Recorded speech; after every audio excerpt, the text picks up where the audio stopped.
Hello everybody.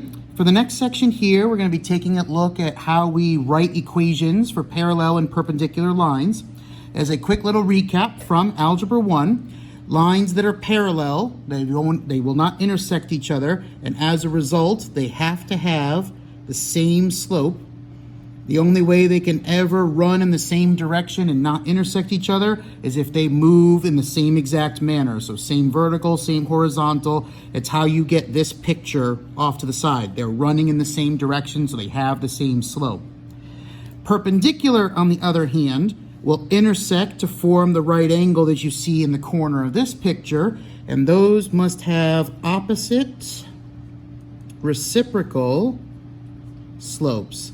So as a reminder, opposite meaning change the sign, positive to negative or vice versa, and reciprocal meaning flip the fraction, top to bottom, and vice versa. When we go to write these equations out, we generally use slope-intercept form. So as a reminder of that as well, that is your y equals mx plus b form.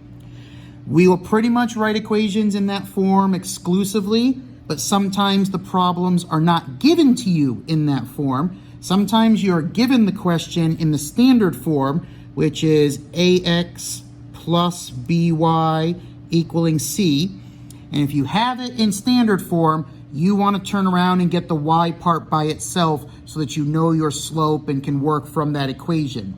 There is a small shortcut, however. If you actually work out the algebra from this equation, you would subtract the ax term over to the other side, and you would eventually divide by the value of b. So there is a nice shortcut.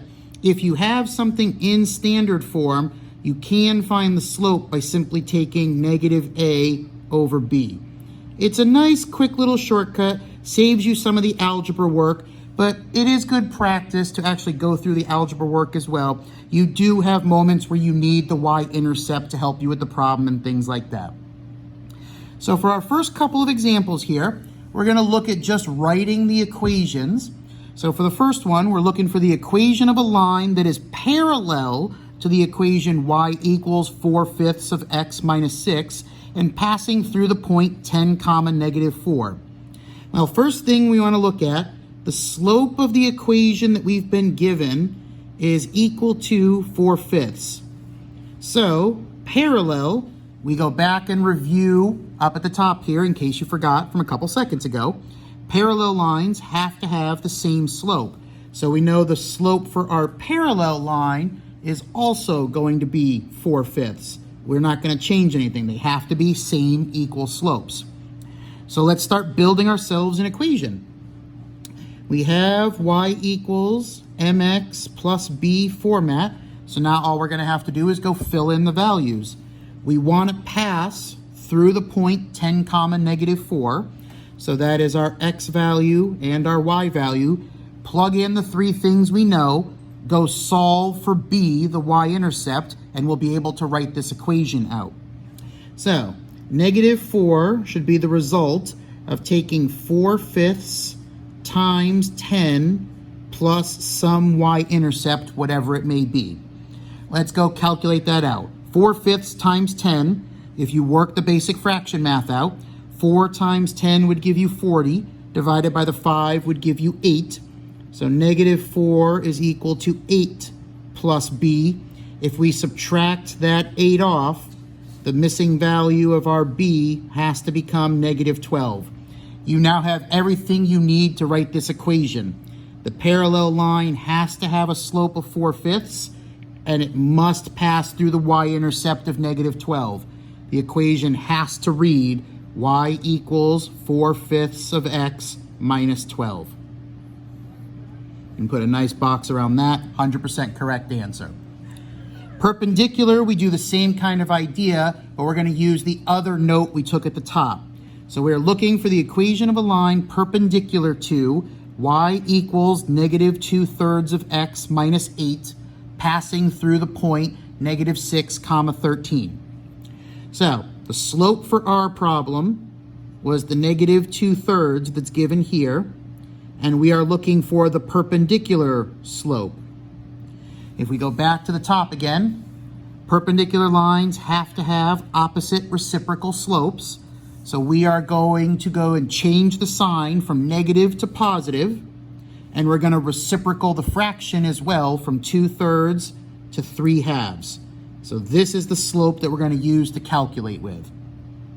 And then the same plan we did before. We have an x and y point, x -6, y 13. So we'll go plug everything in and calculate our y-intercept. Y equals mx plus b, and from the problem specifically, 13 equals 3/2 times -6 plus b. Same fraction arithmetic. 3 times -6 would give you -18, divided by the 2 underneath it would give you -9, at which point we'll work the algebra out, add 9 to both sides, to discover that our y-intercept is equal to 22. Put these two parts together and write out your equation. Y would be equal to 3/2 of x plus 22. Now the last two examples down here at the bottom, if you read the questions closely, you'll notice you're not asked to write the equation. In number 3, you're just simply asked for the slope of the line that's parallel to this equation. And in number 4, you're asked to figure out if these lines that are written are parallel, perpendicular, or neither. Based on that fact, all we need is the slope. We don't even have to worry about calculating the y-intercept. We're just testing parallel, perpendicular, or neither of those two. So for the third one here, we have 4x plus 2y equals 24. If you do the full algebra work to get y by itself, we would subtract the 4x off. That'll leave me with 2y equaling -4x plus 24. And then we would divide every term of the problem by 2 to get y equals -2x plus 12. Or the shortcut from the little bubble up here in the reminder notes at the top, you could just simply take -a over b, which if you do that same shortcut here, -4 divided by 2, which comes out to be -2. It's exactly what we did in this specific step right there. Since you were asked for a line that's parallel to it, the parallel slope has to be the same. So if the slope was -2 in the original equation, the slope for the parallel line has to also be -2. And that's all the question asked. You don't have to go any further. You're not asked to write an equation. You're just simply asked what's the slope of it, and that's it. Number 4 does the same exact idea. You're asked if these lines are parallel, perpendicular, or neither. Well, the only way I can answer that question is to find the slope of each one. I need that number so that I can give a comparison to them. So, for the top equation here, we'll take the shortcut idea. So negative of a, so negative of 6, divided by b, -3, would come out to be 2. For the bottom equation, we'll take the negative of a, so the negative of a -2, divided by b.